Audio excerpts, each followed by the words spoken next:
Welcome to this explainer on the Shadow Archive. Tonight, we're doing a deep dive after dark. We really need to lower our voices and look closely at these newly released 2025 and 2026 Epstein documents. Right, because for years the public has been fed one specific story.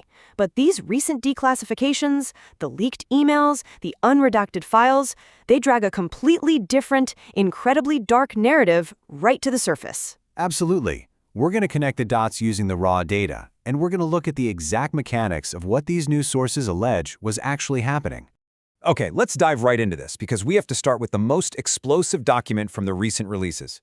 Wait, look at this page, Maya. Yeah, this is a 2020 FBI confidential human source report out of the LA field office. An informant actually relayed intelligence alleging that Epstein was, quote, trained as a spy for Mossad, the Israeli intelligence agency. It literally claims he belonged to both U.S. and allied intelligence services. And remember, this isn't some late-night internet speculation. This is a formal FBI report detailing claims from an actual intelligence source. Part 1. The Spy Narrative. For the longest time, the idea that Epstein was hooked into state intelligence was treated as this impossible fringe theory. But let's actually sketch out a timeline here, starting in the 80s. Investigative sources allege he was introduced to Israeli intelligence networks around then, potentially through figures like Robert Maxwell. Then fast forward to 1996. This is a critical data point. Maria Farmer explicitly warns the FBI that Epstein is abusing minors and making illicit recordings. But the operation just continues unabated. Right, and then by 2002, we see the highly publicized flights with global leaders like Bill Clinton begin. Skip to 2015, way after his first conviction, he's dropping massive investments into foreign intelligence-linked surveillance tech like carbine. And that brings us to the 2026 document drops that finally pull it all into the light. Look at that red string, Leo. It connects a staggering 4 decades of basically unchecked activity. It's absolutely crucial to contrast what we've been told with what these documents now suggest. On the left, you've got the public narrative. Epstein was just a standalone con artist, right? A financer running an isolated trafficking ring. But on the right, look at the intelligence narrative emerging from the leaks. It paints him as a co-opted asset, heavily protected, and his primary function? Gathering illicit leverage, blackmail, for foreign or domestic agencies. We're not taking sides here, but our job in this explainer is to impartially show you exactly what these newly released documents are claiming. Part 2. The Geographic Web. To understand how this alleged intelligence gathering actually worked mechanically, we literally have to map out the physical infrastructure. Draw a web connecting New York, Palm Beach, and Little St. James. Yeah, according to witness testimonies and FBI findings, these properties weren't just homes. They were heavily wired surveillance hubs.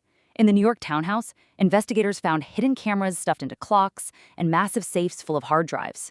The Palm Beach mansion had covertly wired bedrooms and bathrooms. And then, most chillingly, Little St. James. Visitors described a literal James Bond-style bathroom hidden under a stairway. It was lead-lined and packed with closed-circuit TV screens. The sheer scale of this electronic setup strongly points to a systematic recording operation. Part 3. The Flight Logs. But look, a trap is completely useless without targets. How did the most powerful people on Earth end up in this geographic web? Now, what's really interesting about this slide is the raw, unredacted data. For years, Epstein's ties to world leaders were totally downplayed. But wait, look at this specific entry. We've got former U.S. President Bill Clinton, his Secret Service detail, and Ghislaine Maxwell all flying together. International routes, too. Brussels to Oslo, JFK to London. These weren't just chance encounters at a party. These logs show a consistent, undeniable pattern of high-level travel organized by Epstein and Maxwell. 26. I really want that number to sink in for a second. According to the unredacted data, that's the total number of flights Bill Clinton took on Epstein's plane just between 2002 and 2003 alone. Now, to be clear, representatives for the former president have strongly denied any illicit activity or knowledge of Epstein's crimes, pointing out the flights were for charitable foundation work. Right, but the sheer volume of these trips, it illustrates the extraordinary level of access Epstein had cultivated at the absolute highest tiers of global power. I mean, Leo, why does his name appear so frequently in the flight logs despite the denials? It's staggering. Part 4. The Barack Business Ties. The red string doesn't stop at politicians, though. The 2025 and 2026 leaks shed this intense, harsh light on international military and intelligence figures. Yeah, in October 2024, a hack by the group Hundala released over 100,000 emails belonging to former Israeli Prime Minister Ehud Barak.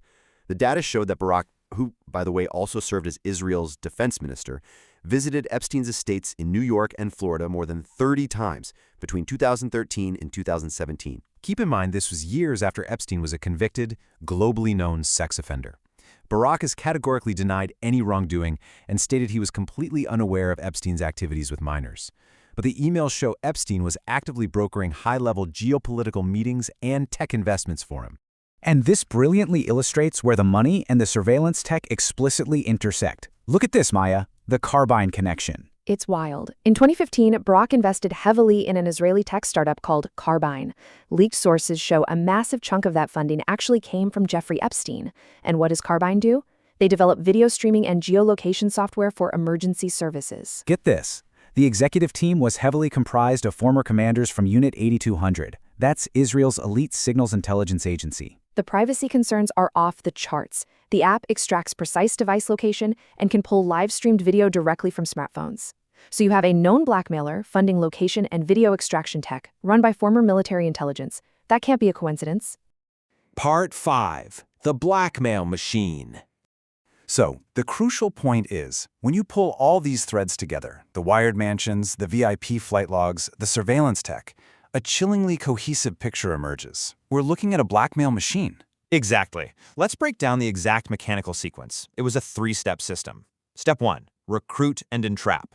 Bring powerful individuals into that tightly controlled geographic web we mapped out. Step 2. Record. Use the hidden cameras in the clocks, the lead-lined bathrooms, the covert wiring to capture compromising material. And Step 3. Leverage. Use those recordings to extract political influence, financial backing, or intelligence assets. This wasn't just about abuse. It was an industrial-scale operation designed specifically to gather leverage on world leaders. Just listen to how Epstein himself described his position. I'm going to read this from a 2019 Vanity Fair report, where an ex-girlfriend recalled him saying, quote, "I control everyone and everything. I collect people, I own people, I can damage people." Wow. That is not the boast of a simple financier. That is the explicit, calculated language of someone who holds literal psychological and systemic leverage over everyone around him. He genuinely believed his blackmail machine made him untouchable. Part 6. Who controls the tapes? Which brings us to the single most unsettling mystery of this entire explainer. During the December 2021 Ghislaine Maxwell trial, a staggering detail was quietly entered into the public record. Right. When the FBI raided Epstein's Manhattan mansion in 2019, agents literally used a saw to cut open a safe. Inside, they found hard drives and CDs, the exact items suspected of holding the blackmail footage. But they didn't seize them. The agents testified they only photographed the drives, claiming the media was, quote, outside the scope of the warrant. It's unbelievable. The primary, tangible evidence of the blackmail machine was quite literally left behind. And that leaves us with this final, genuinely chilling question. If Little St. James, the Palm Beach mansion, and the New York townhouse were all machines designed for gathering leverage, And the architect of that machine is dead? who holds the hard drives today? Who actually controls the tapes and inherited the leverage? Thanks for joining us for this deep dive explainer on the Shadow Archive. Keep questioning the narrative, and we'll see you next time.